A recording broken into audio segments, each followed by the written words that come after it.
If you need a reminder as to why Ron DeSantis is failing badly, like a wounded bird falling from the sky, you need only look at last night's CNN town hall. CNN has announced a number of town halls. They're doing one with Vivek Ramaswamy, maybe others. They did one last night with Ron DeSantis. This guy is so milquetoast and so strange in the way he relates to the interviewers and the people in the crowd. And he I'm going to play this first clip where here he is getting tough on Trump. It's the mildest criticism of Trump. Even if you're watching this, he's not even making the case for voting for him over Trump. It's so milquetoast. It's so uninspiring. And there's a reason his polling has gone from 31 to 12. And you'll see it right here. Over the weekend, Donald Trump compared the bravery of those who have served in the military with his decision to debate Hillary Clinton in 2016 after the Access Hollywood tape came out. And you tweeted about it. You seemed offended by it. So, Donald Trump, so he's... when he gets off the teleprompter now, you don't know what he's going to say. It's a different Donald Trump than 15 and 16. Back then he was colorful, but it was really America first about the policies. Now, a lot of it's about him.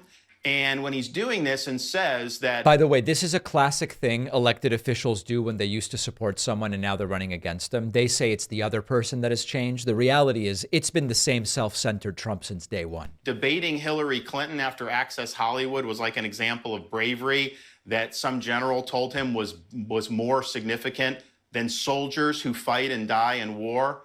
That is offensive and that is wrong. Debating is the bare minimum that a political candidate should do. And I would note, Donald Trump has refused to debate throughout this campaign. Wow. He doesn't think he owes it to Iowans. He doesn't think he owes it to Granite Staters. Isn't he so courageous, Ron DeSantis, for calling out Trump? And he's just projecting such strength. Here's another attempt from DeSantis in a sort of muddled way, says part of the inflation of the COVID era was Trump's fault. So say this, I think the first 3 years of the Trump administration, the economy's better than it has been. But that last year with COVID, I think was mishandled dramatically. Shutting down the country was a huge mistake. Printing trillions and trillions of dollars was a huge mistake. That set the foundation for the inflation that we see. Granted, Biden came in and poured gas on the fire. It was reckless that he did trillions. But if you look, you have trillions and trillions of dollars. Of course you're paying more for that. You're going to have... So listen, again, this is such a weak critique of Trump. And this is all DeSantis is willing to do. There was global inflation in Western developed nations during that phase of the pandemic. Did Trump in some way foment it? Sure.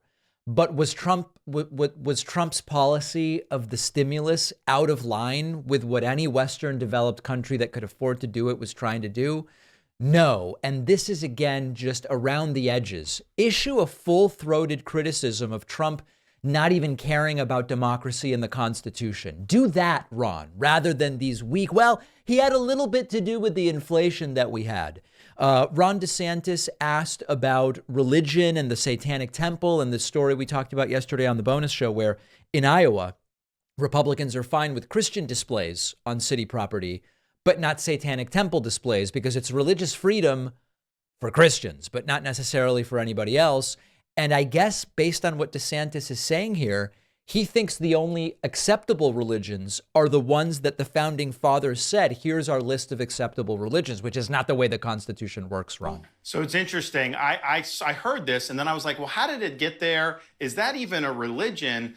And lo and behold, the Trump administration gave them approval to be under the IRS as a religion. So that gave them the legal ability to potentially do it. So I don't know what the legislature, how they analyzed it, but it very well may be because of that ruling under Donald Trump that they may have had a legal leg to stand on. My view would be that's not a religion that the founding fathers were trying to create. But I do think that IRS ruling, I was really surprised to see that they did that. You know, I may just not have the reading comprehension skills to understand it. In my view, it was the Constitution that guaranteed freedom of or from religion, period. No approved list of religions or anything like that. But apparently, Ron's reading of the Constitution is a little bit different. And of course, it is yet another way in which these Republicans are all about the Constitution until it's no longer convenient. One last pathetic clip from DeSantis' town hall. DeSantis was asked about Kate Cox, who's the woman who is looking at leaving, I believe it's Texas, in order to obtain an abortion. And DeSantis won't actually comment on the case, which is the real impact of these anti-abortion laws, the likes of which he has signed in Florida. And he just brags about his anti-abortion credentials. I want to ask you about a big story dealing with abortion that's in the news. Yesterday, the Texas Supreme Court ruled that a pregnant woman in Texas could not obtain an abortion after her fetus was diagnosed with a genetic disorder called trisomy 18. It's almost always a fatal condition. Now, her lawyer said that carrying the fetus to term could compromise her future fertility and also put her life in danger. Do you think the law should require a woman in that kind of difficult position to carry the baby to term? Super specific question. Should she be forced to carry the baby to term despite the fact that it is essentially a fatal condition? Will he answer? No. We got to approach these issues with compassion because these are very difficult issues, and nobody would wish this to happen on anybody. Right. If you're in that situation as a mother, that's an incredibly difficult thing to have to deal with. Okay. What I can tell you is in Florida, the Florida legislature passed a heartbeat bill that contained exceptions for things like rape, incest, life of the mother, fatal fetal defect, in victim of human trafficking. And so I signed that bill. Those are very difficult cases. And they made a prudential judgment that having those exceptions were things that made sense. So I have signed legislation that included that. And I understand they're very difficult. And these things get a lot of press attention, I understand. But that's a very small percentage that those exceptions cover. Right. You know, there's a lot of other situations where we have an opportunity to realize really good human potential. And we've worked to protect as many lives as we could in Florida. So not really dealing, as he smacks his lips, not really dealing with this particular case. And remember that Ron DeSantis first did sign a bill denying abortion access to victims of rape and incest. He then signed a bill to make abortion illegal starting at 6 weeks before many women even know that they are pregnant. So what we find is that there is really nothing to this guy.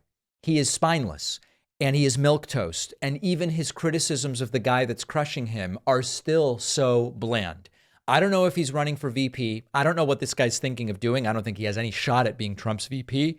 But if you watched last night's town hall, you know why this guy's losing.